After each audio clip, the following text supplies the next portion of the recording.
Hello, I'm Dominic Diamond. Like me, and more importantly my agent and my bank manager, you probably wake up most mornings thinking, whatever happened to the early 90s? For those of you who are too young or mentally infirm to remember 15 years ago, trust me, the early 90s were like a brilliant version of today. Like today, the early 90s had a war in Iraq. But that one was great! We kicked their arse! But settled for a draw after 90 minutes and only suffered minor troop chafing. And like today, the early 90s had music. But back then we had little pills with doves on them to make it all sound great, even when it wasn't. And if all that got too much for you, you could retreat into dim-lit dens of neon wonder called arcades, where lots of people met to play video games. It's a bit like what the internet does today, but you had to get on a bus to get to this version of the internet, and it smelled of sweat, vinegar, and that slightly musky biscuit odour carried by unwashed teenage jeans. This film will bring you all of this. Hadouken!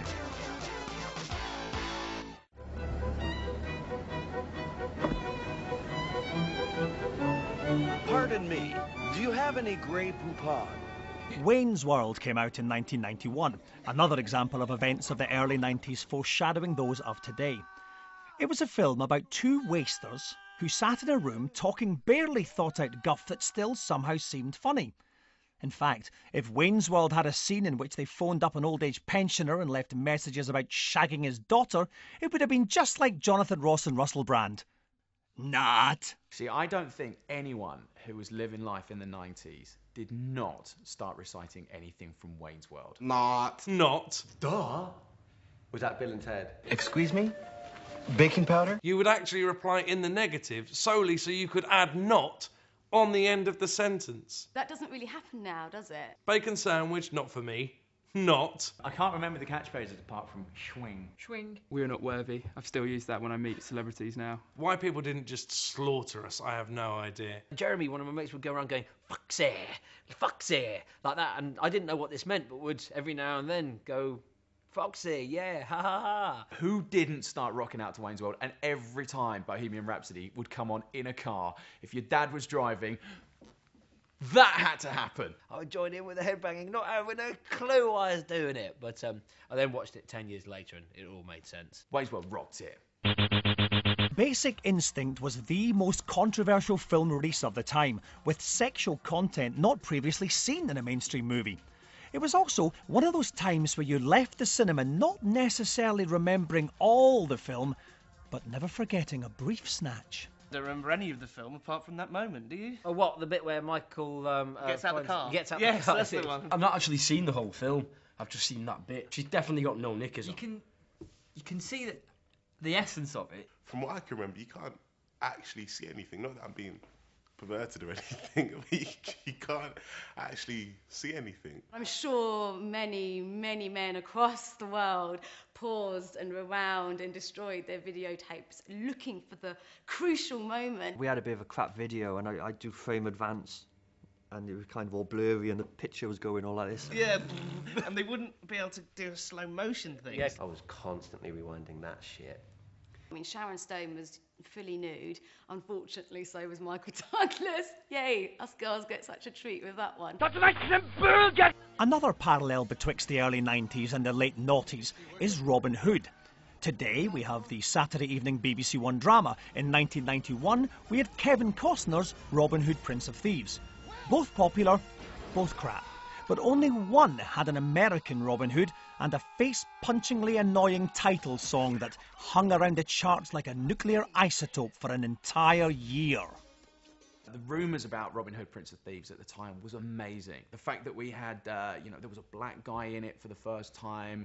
We had an American Robin Hood. Nobody watches that film for Costner. It's all about Rickman. They hated each other because it became quite obvious quite quickly that Alan Rickman was clearly the star of this movie. In the 90s, it was really popular to have an American film star do a crap British accent in British films, playing heroes kind of thing, like Robin Hood, Kevin Costner, for instance. And then there was that freaky-ass witch as well, with the, remember she had like white contact lenses. Yeah, and she spat into a bowl and bled yeah. into it. Oh. Didn't enjoy that. Morgan Freeman was the best thing about that film, because that was a film that really brought him to my attention, and lucky for him that it did. Yeah. A lot of people say that having Kevin Costner around is the key to having a massive number one, whereas I've always found he's the key to having a massive number two. See, I think the early 90s was Costner. It was like, if you were a big fan of Kevin Costner, this was the perfect time for you. If you were a normal person, this was pretty much like hell on earth. Yeah. Well, actually, if you look back at other successful number ones, he was actually in the videos as well. Ebenezer Good, actually, he was Kevin Costner in the wig and the hat. But fortunately, later on during the 90s, we were given Waterworld, which ended his career. So what a blessing. Doesn't work anymore. Costner's lost his mojo. He certainly has. Yeah. Last time I heard, he was trying to, he was busking down Trafalgar Square. I can't remember what he was doing, but one of those like, you know, I gave him a couple quid anyway, so. Look into my eyes, you will see what you mean to me. Mawkish, foppish, Nancying, sentimental crap.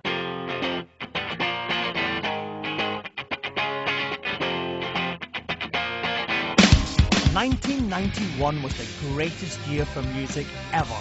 The Clash topping the charts with Should I Stay or Should I Go, Marrick Street Preachers making merry with Motown Junk, and the KLF generally taking the piss with everything.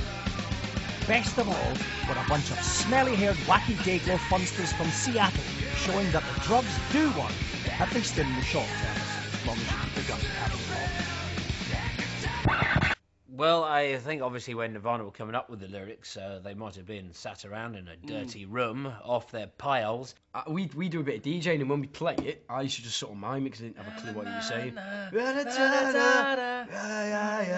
A mulatto, an albino, a albino, a mulatto, a mosquito, and his libido.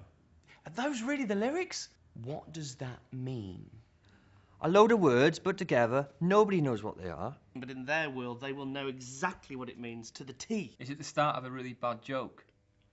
Yeah, Kurt Cobain was the first to dabble in the murky waters of the surreal three men walk into a pub joke. Like an Englishman, Irishman, and a Scotsman walk into a bar.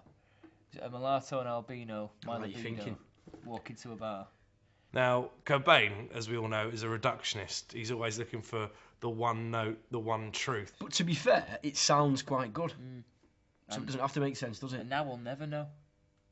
That's deep. It was all a bit smelly and a bit like tops with sleeves kind of dangling down and like just all a bit serious. The whole grunge was a way of life, wasn't it? It was like you had to wear the clothes, you had to grow your hair, and you had to have an army jacket with the little flag on. And you had to not wash. But then there were those kind of really grungy kids already at school, the ones that we used to mock for not washing, were then suddenly darn cool. And that really annoyed you because they were getting all the chicks, and all the people that had spent the last 2 years trying to get really cool haircuts wiped out. I hated grunge for that very reason. Hadouken!